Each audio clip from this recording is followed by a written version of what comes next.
ನಮಸ್ತೆ ಟಿವಿ20 ಕನ್ನಡ ವಾಹಿನಿಗೆ ಸ್ವಾಗತ. ಅಂತರಘಟ್ಟೆಯ ದುರ್ಗಾಂಬಾ ದೇವಿಯ ಜಾತ್ರಾ ಮಹೋತ್ಸವದಲ್ಲಿ ನಾಮುಂದು ತಾಮುಂದು ಎಂದು ಎತ್ತಿನ ಗಾಡಿ ಓಡಿಸುವ ಭರದಲ್ಲಿ ಎತ್ತಿನ ಗಾಡಿಯಿಂದ ಬಿದ್ದು ವ್ಯಕ್ತಿಯೊಬ್ಬರು ಸ್ಥಳದಲ್ಲೇ ಸಾವನ್ನಪ್ಪಿರುವ ಘಟನೆ ಚಿಕ್ಕಮಗಳೂರು ಜಿಲ್ಲೆಯ ಅಜ್ಜಂಪುರ ತಾಲೂಕಿನ ಗಡಿಹಳ್ಳಿ ಗ್ರಾಮದಲ್ಲಿ ಜರುಗಿದೆ. ಪ್ರತಿ ವರ್ಷದಂತೆ ಈ ಬಾರಿಯೂ ಕೂಡ ಜಾತ್ರಾ ಮಹೋತ್ಸವದಲ್ಲಿ ಎತ್ತಿನ ಗಾಡಿ ಓಡಿಸುವಾಗ ಈ ಅವಘಡ ಸಂಭವಿಸಿದೆ. ಗಡಿಹಳ್ಳಿಯಿಂದ ಅಂತರಘಟ್ಟೆಗೆ ತೆರಳುತ್ತಾ ಇದ್ದ ಎತ್ತಿನ ಗಾಡಿಯಿಂದ ರವಿ ಎಂಬುವರು ಆಯತಪ್ಪಿ ಬಿದ್ದು ಸ್ಥಳದಲ್ಲೇ ಸಾವನ್ನಪ್ಪಿದ್ದಾರೆ. ಜಾತ್ರೆಯ ಖುಷಿಯಲ್ಲಿ ಇದ್ದಂತವರು ಕ್ಷಣ ಮಾತ್ರದಲ್ಲಿ ದುಃಖ ಸಾಗರದಲ್ಲಿ ಮುಳುಗುವಂತಾಯಿತು. ಈ ಸಂಬಂಧ ಅಜ್ಜಂಪುರ ಪೊಲೀಸ್ ಠಾಣೆಯಲ್ಲಿ ಪ್ರಕರಣ ದಾಖಲಾಗಿದೆ.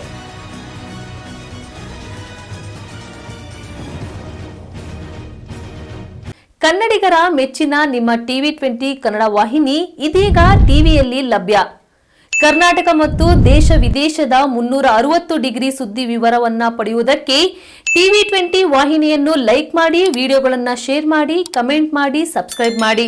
HCN ಕೇಬಲ್ 842 ನಂಬರ್ನಲ್ಲಿ ಹುಕ್ಕೇರಿ ತಾಲೂಕು ಹಾಗೂ ಸಂಕೇಶ್ವರದ ಸುತ್ತಮುತ್ತಲಿನ ಹಳ್ಳಿಗಳಲ್ಲಿ ಲಭ್ಯ. PCN ಕೇಬಲ್ 129 ನಂಬರ್ನಲ್ಲಿ ಹಾರುಗೆರೆ ಸುತ್ತಮುತ್ತಲಿನ ಹಳ್ಳಿಗಳಲ್ಲಿ ಲಭ್ಯ. ರಾಯಬಾಗ್ ಡಿಜಿಟಲ್ ಚಾನೆಲ್ ಕೇಬಲ್ 80ನೇ ನಂಬರ್ನಲ್ಲಿ ರಾಯಬಾಗ ತಾಲೂಕಿನ ಸುತ್ತಮುತ್ತಲಿನ ಹಳ್ಳಿಗಳಲ್ಲಿ ಲಭ್ಯ. UDCN ಕೇಬಲ್ ನೆಟ್ವರ್ಕ್ ಉಗಾರ ಸುತ್ತಮುತ್ತಲಿನ ಹಳ್ಳಿಗಳಲ್ಲಿ ನಿಮ್ಮ ಟಿವಿ20 ಕನ್ನಡ ವಾಹಿನಿಯೂ ಲಭ್ಯ.